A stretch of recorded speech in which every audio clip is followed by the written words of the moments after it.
जब माता सीता की खोज में प्रभु श्री राम के दूत बनकर हनुमान जी लंका पहुंचे, तब पूरी लंका रावण के अहंकार में डूबी हुई थी। अशोक वाटिका में माता सीता को खोजते हुए हनुमान जी ने उन्हें प्रभु श्री राम की मुद्रिका दी और आश्वासन दिया, माता, शीघ्र ही प्रभु आपको इस लंका से मुक्त करेंगे। हनुमान जी ने रावण की शक्ति और सेना का अनुमान लगाने के लिए अशोक वाटिका में उत्पात मचाया। उन्होंने वृक्ष उखाड़े, राक्षसों को परास्त किया और अंत में मेघनाद द्वारा ब्रह्मास्त्र से बंधे। ब्रह्मास्त्र का मान रखते हुए हनुमान जी बंध गए और उन्हें रावण के दरबार में ले जाया गया। रावण ने क्रोधित होकर कहा, वानर, तूने मेरी लंका में उत्पात मचाया है, तुझे मृत्यु दंड दिया जाएगा। तब हनुमान जी ने निर्भीक होकर उत्तर दिया, मैं श्री राम का दूत हूँ। रावण, अभी भी समय है, माता सीता को लौटा दे, नहीं तो यह लंका भस्म हो जाएगी। रावण हंसा और अपमान में बोला, इस वानर की पूंछ में आग लगाओ और इसे पूरी लंका में घुमाओ। राक्षसों ने हनुमान जी की पूंछ में कपड़ा बांधकर आग लगा दी, परंतु यह तो राम भक्त हनुमान थे, आग भी उनका कुछ न बिगाड़ सकी। हनुमान जी ने धीरे धीरे अपनी पूंछ बढ़ाई, आग बढ़ती गई और तभी उन्होंने लंका के महलों पर छलांग लगानी शुरू कर दी। एक एक करके रावण के स्वर्ण महल जलने लगे। अहंकार की लंका धू धू कर जल उठी।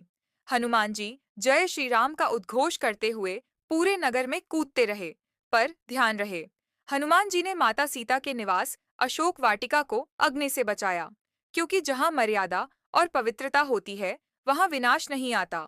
लंका जलाने के बाद हनुमान जी समुद्र में कूदे, अपनी पूंछ की अग्नि शांत की और माता सीता को अंतिम प्रणाम कर बोले, माता, अब रावण का अंत निकट है। फिर हनुमान जी श्री राम के पास लौट आए और पूरी कथा सुनाई। लंका दहन यह संदेश देता है कि अहंकार कितना भी शक्तिशाली क्यों न हो, राम भक्ति के सामने उसका नाश निश्चित है। जहाँ राम का नाम है, वहाँ भय नहीं। जहाँ हनुमान है, वहाँ विजय निश्चित है। जय श्री राम, जय बजरंग बली। आज हम आपको सुनाने जा रहे हैं पवन पुत्र हनुमान जी की वह दिव्य कथा जो भक्तों के जीवन से भय, दुख और संकट दूर कर देती है। हनुमान जी को बल, बुद्धि और भक्ति का प्रतीक माना जाता है। वे भगवान शिव के अंशावतार और वायुदेव के पुत्र हैं। बचपन में ही उन्होंने अपनी अद्भुत शक्तियों का परिचय दे दिया था।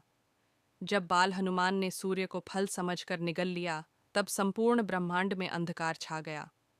तब देवताओं ने उन्हें वरदान दिया कि वे अमर, अजेय और अपार शक्तियों के स्वामी होंगे। हनुमान जी का जीवन भगवान श्री राम की भक्ति को समर्पित था। जब माता सीता को रावण ने लंका में बंदी बना लिया, तब श्री राम की आज्ञा से हनुमान जी समुद्र लांघकर लंका पहुंचे। वहां उन्होंने अशोक वाटिका में माता सीता को श्री राम का संदेश दिया और उन्हें विश्वास दिलाया कि शीघ्र ही श्री राम उन्हें मुक्त कराएंगे। लंका में हनुमान जी ने अपनी शक्ति का अद्भुत प्रदर्शन किया। उन्होंने रावण की पूरी नगरी को हिला दिया, लेकिन फिर भी उनका हृदय विनम्रता और भक्ति से भरा हुआ था। जब उनका पूंछ जलाया गया, तब उन्होंने उसी अग्नि से लंका को जला दिया, पर किसी निर्दोष को हानि नहीं पहुंचाई। युद्ध के समय जब लक्ष्मण जी मूर्छित हो गए, तब हनुमान जी संजीवनी बूटी लाने के लिए द्रोणागिरी पर्वत उठा लाए। यह दृश्य आज भी हमें सिखाता है कि सच्ची भक्ति असंभव को भी संभव बना देती है। हनुमान जी का नाम लेने मात्र से ही भय दूर हो जाता है। कहा जाता है, जहाँ हनुमान का नाम, वहाँ नहीं रहता कोई संकट। जो भक्त सच्चे मन से हनुमान जी की पूजा करता है, उसके जीवन में साहस, आत्मविश्वास और सफलता आती है। हनुमान जी हमें सिखाते हैं कि शक्ति का प्रयोग सदैव धर्म और सेवा के लिए होना चाहिए। अंत में हम यही प्रार्थना करते हैं, हे बजरंगबली, हमारे जीवन के सभी दुख, भय और बाधाओं को दूर करें और हमें सच्चे मार्ग पर चलने की शक्ति दें। जय श्री राम, जय हनुमान।